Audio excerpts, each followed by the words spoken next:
Hey everyone, welcome back to the Cast and Spear podcast. My name is John, and we have back on the podcast my buddy Anthony Esposito. Today we're going to be talking about picking your first kayak, so let's jump right in.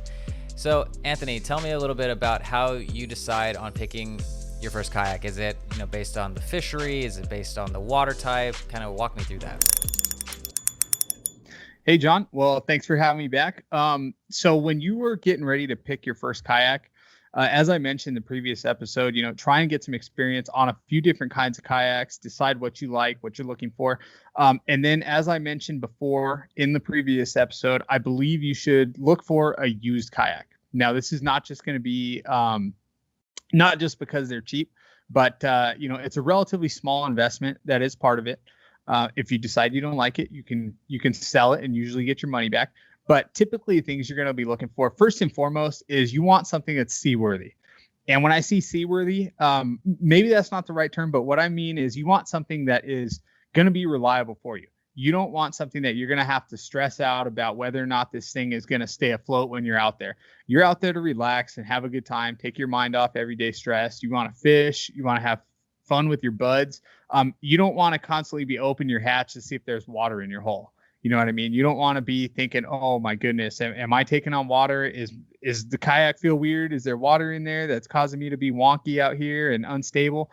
That's not what you want. So first and foremost, if you're shopping for a kayak, you want something that is reliable.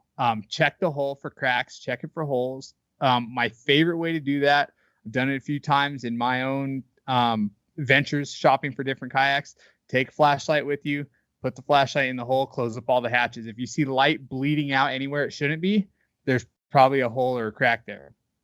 You can do the water thing. Some guys like to fill it with water. Some guys like to try and put it in the water, put it in a pool. That depends on your seller.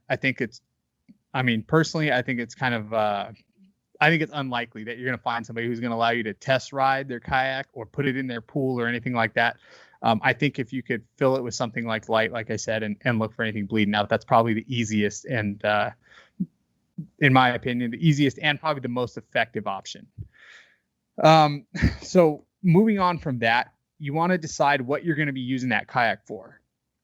So if you are fishing in a lake or river, you might not need something so long because you're not going to be battling waves for the most part.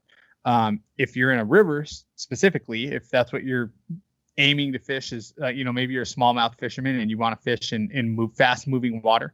You want something that is a little shorter, a little wider. You want something that's a little bit easier to maneuver than say, a longer kayak that's made for the ocean. If you're looking for something that's made for the ocean, I would typically recommend that you don't go for anything shorter than 13 feet.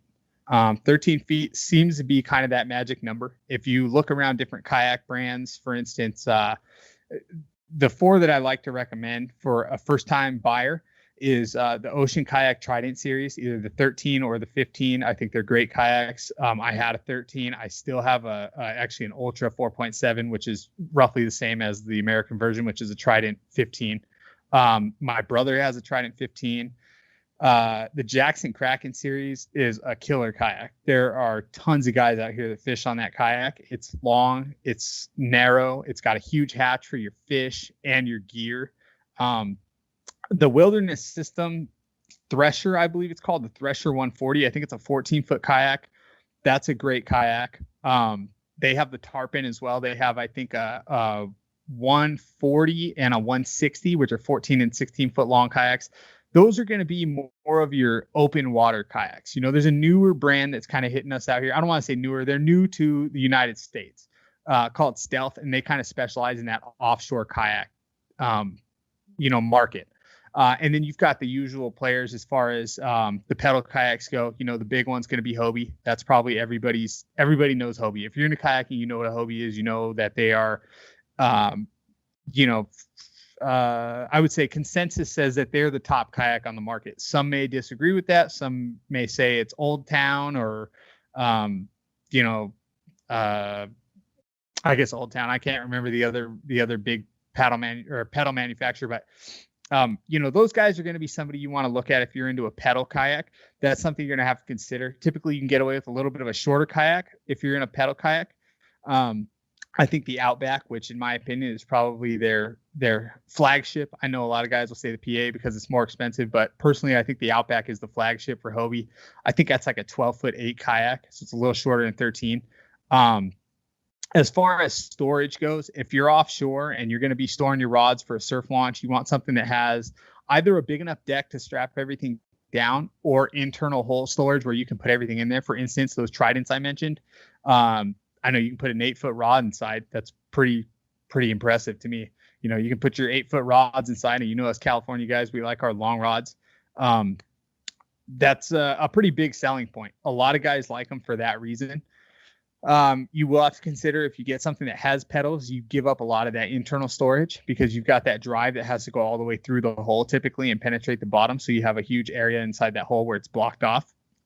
Internal rod storage is really not feasible with those kayaks, at least not for the rods that we're talking about. You might be able to put a 10 to 17 bass rod or something like that in there. That's going to be real whippy and flexible, but you're not getting a jig stick in there.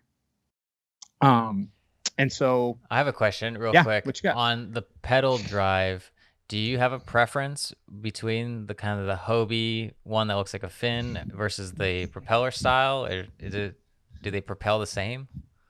So I might be a little controversial here. I had a Hobie Outback. I bought it brand new. I rode it for about 10 months and I got rid of it, decided it wasn't for me. The drive for me, and I don't want this to reflect on Hobie. I don't think this is a Hobie issue. I think it was a one-off thing. My drive broke the first day I had it. I took it in. Don't get me wrong. Absolute great customer service. I took it down to the kayak shop down there in Irvine where I bought it. I bought it on Friday, took it out Saturday. My drive broke. I immediately drove it down there. And the gentleman, I believe his name was Mike, who sold it to me. He, no questions asked, didn't worry about a warranty or anything. He walked over, grabbed me a brand new drive off the shelf, took my drive out of my hand, said, "Here you go." And that was it. I walked out with a brand new drive within 5 minutes, so excellent customer service. I don't want this to reflect poorly on Hobie. I think that their customer service kicks ass. I'm not a giant fan of, I don't like that many moving parts. I work in an industry that's very mechanical. I understand that the more stuff that moves, the more stuff can go wrong. I know I've never personally used one of the propeller type drives, but I had a couple of buddies who had them. The Old Towns, I think the Topwater and the Sportsman 132, and those things are fast. I think they're fast. I think that I think there's a lot of bias on our coast. I know that Hobie's a Southern California company. They get a lot of love. I know that they're top of the line as far as their manufacturing processes. I think that if you were just to go in blind and say, I've got, $3,500, I'm going to go buy a new Hobie kayak, I think you'd be doing yourself a disservice by at least not looking at the other options that are on the market. It's to each their own. Some guys might prefer the Mirage drive. I think Hobie has done a pretty good job of marketing their Mirage drive. And don't get me wrong, like I said, it's a fantastic drive. It works great. I didn't have a lot of issues with that. I felt like my kayak was a little slow, but there's also, you get hole size and shape and hydrodynamics and everything else that goes into it. You know what I mean? And I'm a paddler. So, I'll tell you that straight up. I got rid of it because I wanted to go back to a paddle kayak. So I bought a Stealth. I wanted something long and fast, but what I like to say is I wanted a Ferrari. So I got a fiberglass kayak that's, 17 feet long and 25 inches wide. It's a nice kayak. Thank you. But keeping it on the beginner stuff, how much should somebody be planning to budget out for their first use kayak? Where should they look, and what should they be looking for it to come with, or do you think it should be blank? Okay, so again, this is something that you're going to get a couple different theories on. Personally, if it was me, I'd be looking for a full kit. I want something, basically what I'm looking for when I buy my first kayak, I want something that floats. I want something that is going to be suitable for the body of water I'm fishing in and the fish that I'm targeting. As far as extras go, if I can get it with a fish finder, that's great. I don't have to put any new holes in it. I don't have to deal with maybe compromising the hole. If you're just getting into kayaking without any kind of background on installing electronics or anything like that, You might want to buy something that's already rigged so you don't have a chance of messing it up or damaging it and making it unsafe, because that's the big thing. You want to be safe out there. Budget wise, I would say that in our Southern California market, and I can't speak to the rest of anywhere else in the country or internationally, I can't speak to that market, but I think that here you can get a decent starter kayak, and I'm using that term loosely because I think that those kayaks can be used for the life of your kayaking career. I think you can get a decent kayak that's seaworthy, that'll do well in the ocean. You can go out, you can catch the fish you want to catch for around $500-600, maybe even cheaper if you don't want the in-hole storage. If you want to go for something a little bit less pricey, like an ocean kayak angler, I think that kayak you can probably find for $300. They're 13 or 15 foot long, or an ocean kayak. What's the name of that kayak? It's not the Trident. It's the one that's before that. You might have to look it up, but they're typically, like I said, $300 or $400. They're going to get you on the water. They're totally seaworthy. They're made for the ocean. They're made for surfing waves in and out of the beach. And they're reliable, and they're light. They're easy to transport, because that's a big issue. Depending on the size of the angler, I know for a fact that my wife would not have been able to load my Outback on top of the car. I'm a car topper. I don't like the tailgate thing. I did it for a while, and I always felt like I was going to get rear-ended. Parking sucked. If you had anywhere to park, you couldn't. You had to find a big open parking lot. You couldn't just street park, and you couldn't park in a parking lot that was backed up to another car. So that's something to consider, how you're going to transport your kayak, and is it going to be feasible to load that thing up by yourself in the morning, and then when you get back and you're tired and wiped out, you're going to be able to get it up on top of your vehicle or in the back, however you're going to transport it.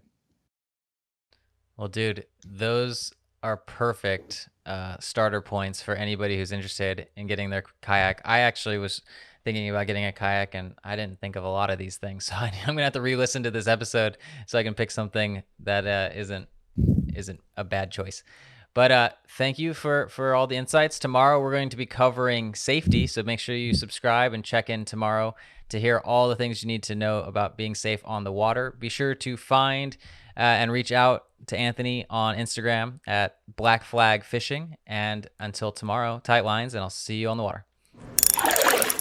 Hey, one more thing before you go. Are you looking for other folks who like to catch fish? Well, if you are, join our free fish catchers group on Discord. Just like a little club, just with like-minded people who like to catch fish, share knowledge. Just head over to castandspear.com/club for a link, and you'll go straight over there. Whether you like to spearfish, surf fish, kayak fish, you name it. If you just like to catch fish, we want to chat. All right, see you guys in there.